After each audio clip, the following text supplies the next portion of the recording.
नमस्ते साथियों, एक बार फिर से वेलकम करता हूं आपका आपके अपनी यूट्यूब चैनल बाबू जोशी न्योलखी में। साथियों, आज के इस वीडियो में हम बात करेंगे, कई बार आपने देखा है गर्मी के मौसम में भी आपके पशु को पतला गोबर होने लगता है। तो पतला गोबर होने के पीछे कारण क्या क्या है, उपाय हम क्या कर सकते हैं और साथ ही साथ लक्षण आपको क्या नजर आएंगे। तो सबसे पहले हम कारण पर अगर विचार करें तो दो कारण मेनली रहते हैं। दो कारणों में से जो पहला कारण है वह है पाचन तंत्र संबंधी गड़बड़ेशन। कई बार क्या होता है कि हम पशु को वो खिला देते हैं जिसे पशु हजम नहीं कर पाता है। पशु का जो हाजमा है वह सही से नहीं हो पाता है, पशु से नहीं बचा पाता है। तो फिर क्या होता है कि पशु को मोक लग जाती है, पशु को दस्त लग जाते हैं। तो देखिए, सबसे पहला जो कारण रहता है इसमें, हरा चारा अगर ज्यादा मात्रा में पशु खा ले तो।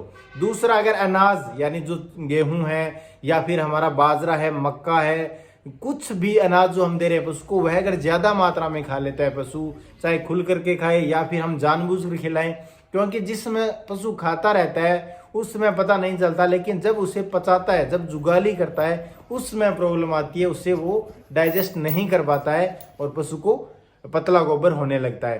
तीसरा, देखिए इसमें क्या होता है कि कई बार क्या होता है कि पशु धूप में खड़ा रहता है, धूप में काफी देर तक खड़ा रहता है, इसकी वजह से भी पशु को दस्त लग जाते हैं। और कई बार आपने देखा है कि आपका पशु है वो, जो आप हरा चारा काट करके लेकर के आते हो, उसमें कीड़े मकोड़े अलग अलग तरह के होते हैं, चितकबरी लटें भी होती है। उसकी वजह से भी अगर वो भी खा लें, यानी जो खाद्य सामग्री है वह भी खाद्य सामग्री के साथ अगर जा रही है पशु के पेट के अंदर, तो उसकी वजह से भी पशु को डायरिया हो जाता है। या फिर फफूंद जनित जो तूड़ी है या हरा चारा है या कोई खली है, फीड है जिसमें फफूंद लगा हुआ है और वो पशु खा रहा है, तो उसकी वजह से भी ये समस्या आती है। या गंदा पानी, जो पानी कई दिनों से कहीं पर पड़ा हुआ पानी है, या फिर दूषित पानी आप पिला रहे हो अपने पशु को, तो उसकी वजह से भी दस्त लगने की शिकायत रहती है। दूसरा जो कारण रहता है दस्त लगने का, वो है संक्रमण, यानी पेट में संक्रमण हो जाता है पशु के।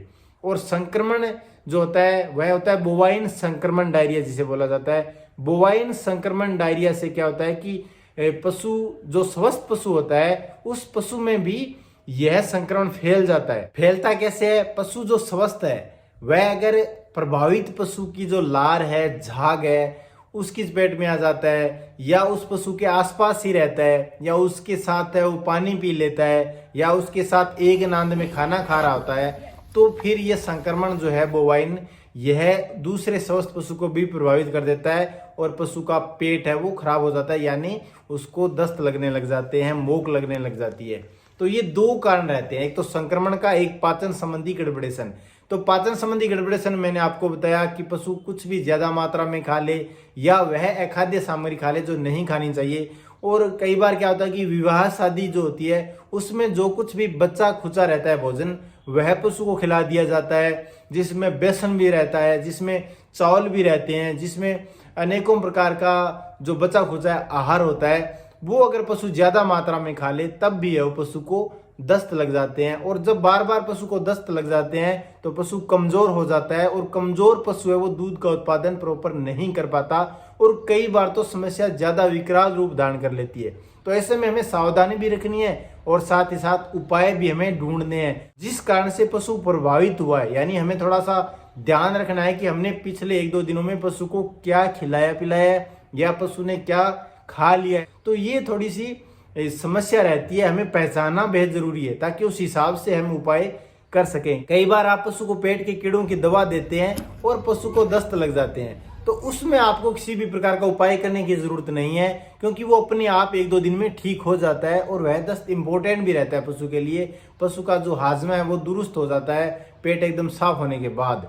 और कई बार आप देखते हो कि पशु कुछ ऐसा खा लेता है जो अखाद्य सामग्री मैं आपको बता रहा हूं, जैसे कि विवाह शादी में कुछ उसने अलग खा लिया, या फिर हरे चारे के अंदर किसी प्रकार के जो कीड़े मकोड़े हैं वो खा लिए, या कोई कीटनाशक यानी किसी भी प्रकार का हरे चारे में जहर डाला हुआ था वो पशु ने खा लिया, उसके बाद दस्त लगे हैं। या फिर आपने पशु की जुई चींचड़ी कलनी मारने के लिए दवा का छिड़काव किया, उसको चाटने के कारण भी कई बार पशु को दस्त लग जाते हैं, डायरिया हो जाता है। वो अगर खा लेता है पशु, उसके कारण अगर दस्त लग रहे हैं तो उस दस्त को हमें थोड़ा रोकना नहीं है, उसे लगते रहना है 2-3 दिनों से कोई प्रॉब्लम नहीं आएगी, वो ऑटोमेटिकली सही भी हो जाएगा और वो लगने भी जरूरी है, क्योंकि अगर पशु जहर खा रहा है तो वो पूरा निकलना भी आवश्यक है। ऐसी स्थिति में आप अपने पशु का कोई खास उपाय न करें, ऑटोमेटिकली वो सही हो जाएगा। खास तौर का ध्यान ये रखें, आप उसे पानी प्रॉपर पिलाते रहें, क्योंकि डिहाइड्रेशन हो जाता है पशु का बार बार दस्त लगने के कारण। तो पानी आप प्रॉपर उसे पिलाते रहें, पानी उसके आगे ही रखें आप, साफ सुथरा पानी, ये आप ध्यान रखें। बाकी अगर साधारण आप देख रहे हैं कि आपका पशु वो धूप में खड़ा खड़ा, कई बार धूप में ज्यादा खड़ा रहता है पशु, या आप उसे धूप में खाना पीना वो दे रहे हो, तो इसकी वजह से भी पशु को डायरिया हो जाता है, दस्त लग जाता है, लूज मोशन हो जाता है। तो उसमें आप क्या करें, अपने पशु को हमेशा छांवदार स्थान पर रखें, और छांवदार स्थान पर ही आप कोशिश करें गर्मियों में कि उसे हरा चारा तूड़ी वगैरह डालें, क्योंकि धूप में अगर आप उसे खिला रहे हो तो उससे उसकी जो पेट में जो गड़बड़ेशन है वो होना लाजमी है, तय है। तो ये भी आप ध्यान रखें। पानी हमेशा उसे 2 से 3 बार प्रॉपर पिलाते रहें अगर इस प्रकार की कंडीशन है, और साफ सफाई का विशेष तौर से ध्यान रखें। जिस पशु में बहुत ज्यादा आपको लग रहा है कि जैसे कि आपका पशु बैठा बैठा पतला गोबर कर रहा है, या बिना कारण मतलब थोड़ा सा भी पशु हिलडुल रहा है तब भी उसको गोबर है वो निकल रहा है पतला, बिल्कुल उसमें द्रव जैसा चमकीला पदार्थ सा आपको दिखाई दे रहा है, बिल्कुल एकदम पारदर्शी ऊपर चमक आपको दिखाई दे रही है, तो इस प्रकार का दस्त अगर पशु के है तो आप उसे पानी भी प्रॉपर पिलाएं, उसे छायादार स्थान पर रखें, उसकी साफ सफाई की विशेष तौर से ध्यान रखें। जो हरा चारा तूड़ी आप डाल रहे हो उस नांद की साफ सफाई प्रॉपर रूप से करते रहें, और साथ ही साथ ऐसे पशु को आपको थोड़ा नहलाना भी है प्रॉपर रूप से, ताकि पशु स्ट्रेस में भी न आए और स्वस्थ हो जाए जल्दी से। ये चीजें आपको गर्मियों में खासतौर से ध्यान रखना है, बेहद ही आवश्यक है। इसके अलावा अगर आपका जो पशु है वो दस्त से प्रभावित है और दस्त नहीं रुक रहे हैं, तो आप उसे 200 ग्राम सरसों का तेल है वो डाल दें, उसका जो खान पान करवा रहे हैं उसके अंदर 200 ग्राम सरसों का तेल आपको हर रोज पिलाना है 3 दिनों तक लगातार। और साथ ही साथ आपको जो पशु आहार आप दे रहे हो उसमें मीठा सोडा भी यूज करना है, थोड़ा 20 ग्राम मीठा सोडा, उससे जो पाचन संबंधी गड़बड़ेशन है वो ठीक होने में मीठा सोडा काम करेगा। और मिनरल पाउडर आप प्रॉपर पशु को देते रहें।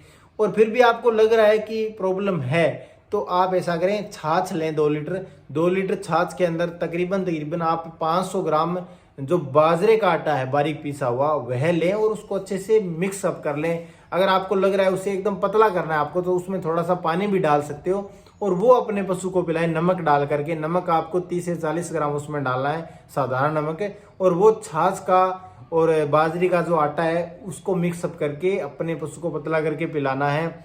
2-3 टाइम आपको उसे पिलाना है, तो आपका पशु सही हो जाएगा। और ध्यान तब रखना है जब अकारण आपको लगे कि आपका जो पशु है वो साफ सुथरा खा रहा है, उसके बाद भी दस्त लग रहे हैं, तो थोड़ा सा आप डॉक्टरी राय भी जरूर लें। बाकी अखाद्य सामग्री खा करके या फिर आपने डिवर्मिंग करवाई है उसके बाद दस्त लग रहे हैं तो घबराने की जरूरत नहीं है, 1-2 दिन में ठीक भी हो जाएंगे। आई होप वीडियो पसंद है, लाइक करना, चैनल पर नए हो चैनल को सब्सक्राइब करना। मिलते हैं अगले वीडियो में।